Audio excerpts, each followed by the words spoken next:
وقتی من تمامی تفاسیر سعی کردم که کل مفسرین حتی از مذاهب دیگه که غیر اهل سنت بودن گفتن که وسیله اعمال صالحه خود انسان است. مثلا شما در مکتب هستین، یادم پانتون در پانتون اگر باشین، وسیله شما چی هست برای کامیاب شدنتان؟ اول نمره شدن.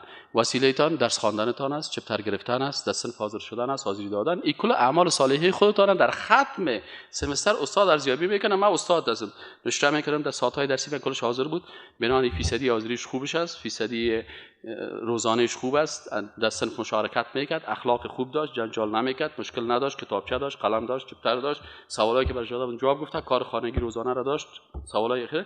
کل اعمال تو وسیله شد برای چی؟ مطلب نمره دادم 100% با آفرین.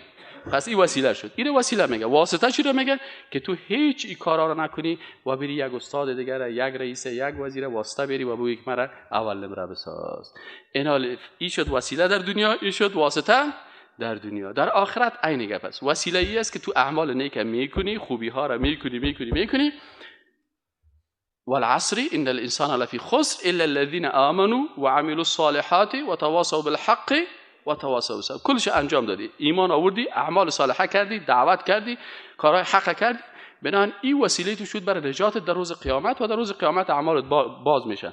می کجاست؟ صفحه ایمان. ایمانت موحد است، یک تا پرست است، خلاص از این دروازه تیر میشی.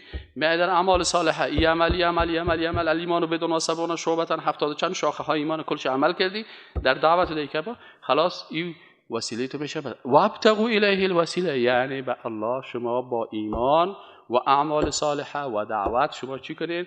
وسیله بی. اینی وسایل شما شد.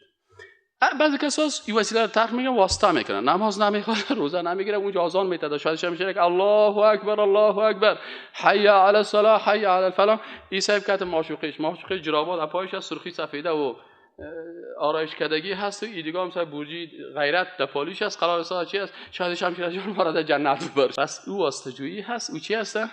وسیله هست. پس فرق باید بفهمیم که وسیله، مفسرین کرام وابتغوا الیه الوسیله را اعمال صالحه تفسیر کردن.